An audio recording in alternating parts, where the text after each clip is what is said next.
दोस्तों राम राम। देखो बाड़ू मट्टी कम है, मंत्री या एमएलए एमपी कदे देखे आपने, लेकिन फिलहाल जो तस्वीर के अंदर आप देखने लग रहे हो, यहाँ गांव 20-25 साल हो गए थे, खेल नहीं होते, बटोरे हो गए थे, गोबर गिरा के थे लोग ग्राउंडों में। और वहाँ भाई साहब ने लेवलिंग दी है, मतलब 2 करोड़ की थी मशीन, 2 करोड़ की मशीन से लेवलिंग की है। इतना बड़ा ग्राउंड, हाँ सोचे मैं तो प्रभावित, हाँ 2 दिन लगे, 70,000 का तेल। ज्यादा तो खुशी मिल ही नहीं सकती, और हम इस मिट्टी में पड़े हैं, और इसी में अगर हम इससे ही वो करेंगे तो कैसे काम चलेगा। ये तो मौका मिलता है। पहले आप सभी को होली की हार्दिक शुभकामनाएं। और फिलहाल झांझरा गांव के अंदर मौजूद हूँ। हर साल होली के पावन पर्व के ऊपर यहाँ पे कुश्ती भी होती है, कुश्ती दंगल होता है, और वॉलीबॉल के खेल भी किए जाते हैं, और हर प्रकार के जो गेम होते हैं वो किए जाते हैं। साथ में मेला भी ऑर्गेनाइज होता है। और आज इस प्रोग्राम के अंदर समाज सेवी राजवीर सिंह पटिया पहुंचे हुए हैं।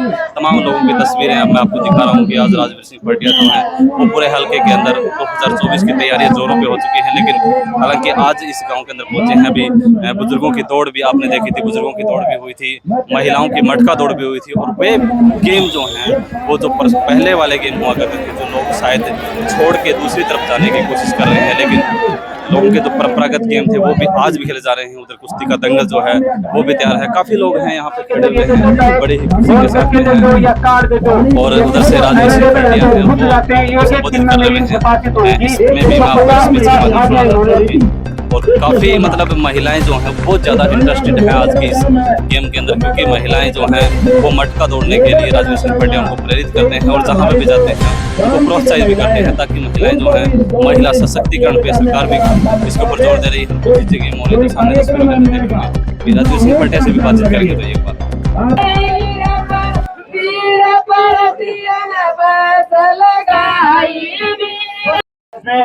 बहुत ही बड़ा सहयोग रहता है ग्वांड के लोगों का भी। और समाज सेवी भाई राजवीर पटिया जिंदाबाद। चेयरमैन साहब, ये टीम पिछली बार विनर रही थी और जीत थाना ताल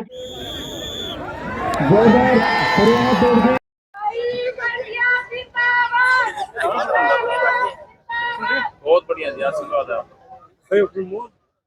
देखो बाड़ू मट्टी कम है, मंत्री या एमएलए एमपी कदे देखे आपने, लेकिन फिलहाल जो तस्वीर के अंदर आप देखने लग रहे हो, यहाँ गांव झांझरा के अंदर कुश्ती का दंगल चल रहा था, और उसी बीच आकर के दंगल शुरू करवाया है।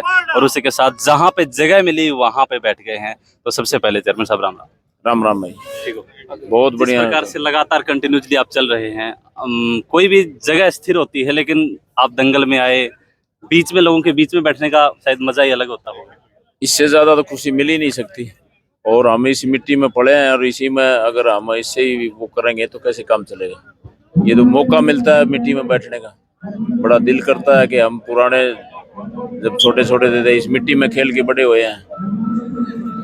ये सब लोग ये सोचते हैं, आने वाले टाइम होता है जब लोग नज़दीक लगना स्टार्ट होते हैं, तब सोचते हैं कि मंत्री से मिलने के लिए, एमएलए मिलने के लिए हमें चंडीगढ़ जाना पड़ेगा, और बाहर लिखा मिलेगा कुत्तों से सावधान रहें।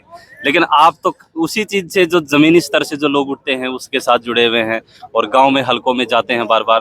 तो आने वाला जो 1 साल जो बीच का रहेगा, आप भी खुले अब मंच से कहने लगे हैं कि आगे का 2024 का समय होगा। मुझे नहीं पता, ये जनता खुद बताएगी। क्या कहना चाहेंगे आप इसके बारे में? इसके बारे में तो मैं यही कहना चाहूँगा आपके चैनल के माध्यम से। सबसे पहले तो जो हमारा सबसे पवित्र त्यौहार होली का है, मैं पूरे देशवासियों को, जो हमारा जो ये हिंदुओं का जो सबसे बड़ा त्यौहार है, सबको बधाई। और सबके लिए ये त्यौहार खुशियाँ लेकर के आए, और पूरा देश हंसी हंसी इस त्यौहार को मनाए। तो सबके लिए सबसे पहले तो ये बधाई देना चाहता हूँ। तस्वीरों के अंदर उधर की तस्वीर दिखा दे, सबकी नजरें उधर हैं, चेयरमैन साहब की नजरें भी उधर हैं, क्योंकि दंगल चल रहा है, कुश्तियां। और ऐसे तो सर मौके बहुत कम मिलते होंगे देखने के, क्योंकि आप तो इस चीज से फिर भी हल्के में रहते हैं, लेकिन बहुत कम लोग इसका आनंद उठा पाते हैं। रोहित भाई, आज आप देख रहे हो ना किस तरह से ये जो मेला दंगल, ये मेला दंगल पहले जब हम छोटे छोटे थे ना, जब 10वीं 7वीं 8वीं क्लास में पढ़ते थे, उस टाइम तो देखते थे। लेकिन बीच में 20-25 साल किन गाँव में, जिन गाँव में पहलवान होते हैं, हमारे गाँव में भी बहुत पहलवान थे, लेकिन आज एक भी पहलवान नहीं है। और ये दोबारा से शुरुआत हुई है। नौजवान साथियों ने दोबारा से जो नशे की तरफ जो मुड़ गए थे, वो भी दोबारा से है ना अपना खेल में ध्यान हो गया है उनको। चाहे वो कुश्ती थी, कबड्डी थी, सिर्फ और सिर्फ खेलते थे तो क्रिकेट खेलते थे। आज आप देख रहे हो हमारे सतपाल कोच साहब बैठे हैं, इन्होंने बड़ी मेहनत की है और इनका सबसे ज्यादा योगदान जो रहा है मैं देख रहा हूँ। मेरा भी जो ध्यान लड़कियों की तरफ ज्यादा है, इनका भी ध्यान लड़कियों की तरफ ज्यादा है और इन्होंने बहुत सी बेटियों को खेलों में आगे बढ़ाया है। और पूरे हल्के में इन्होंने ये नहीं कि गांव गांव की, जहाँ से भी, चाहे वो अभी राजस्थान की बात कर रहे थे, चाहे कोई हमारे गांव हल्के के दूसरे गांव की बात कर रहे हैं, इन्होंने लड़कियों के बारे में जो खेल की जो सोच इनकी है, तो मैं भाई साहब का बहुत बहुत धन्यवाद करना चाहूँगा कि इन्होंने लड़कियों के बारे में इतना सोचा है, खेल के बारे में सोचा है। और उसके साथ साथ इन्होंने जो खेल किए हैं वो वॉलीबॉल, अभी कबड्डी, कुश्ती, ये खेल बहुत पुराने हमारे खेल होते थे और उसको बढ़ावा देना चाहिए और वही खेल खेलने चाहिए। और सब परंपरागत खेल हैं, दोबारा जीवंत हो चुके हैं। हर एक व्यक्ति सोच सकता है, लेकिन आर्थिक चीजें कहीं ना कहीं आगे नहीं बढ़ने देती हैं। आपने सोचा लड़कियों को पढ़ाना है, लेकिन एक व्यक्ति आ गया कि आर्थिक रूप से हम मजबूती कर देंगे। सबसे पहले तो सतर्क हरियाणा भाई, खेल तो बहुत ज्यादा पैसे लगते हैं खेल में। तो शुरू में हमारे एरिया, ग्रामीण एरिया में रोटी खाने दी कई परिवारों में, खास करके गरीब लड़कियां मेरे पास खेलने आते हैं। जो खेल का प्लेटफॉर्म दिया है वो भाई साहब का मेहरबानी है। नहीं तो 20-25 साल हो गए थे खेल नहीं होते, बटोड़े हो गए थे, गोबर गिरा के थे लोग ग्राउंडों में। और वहाँ भाई साहब ने शुरुआत की। एक तो ग्राउंड जो लेवलिंग दी है, वो 2 करोड़ की थी मशीन, 2 करोड़ की मशीन से लेवलिंग की है। इतना बड़ा ग्राउंड, हाँ 2 दिन लगे, 17,000 का तेल लगा था जब वो लेवलिंग करी, फिर ग्राउंड बनाए भाई साहब की मेहरबानी से। पैसे वगैरह कुछ नहीं होता, ये झूठी बात है।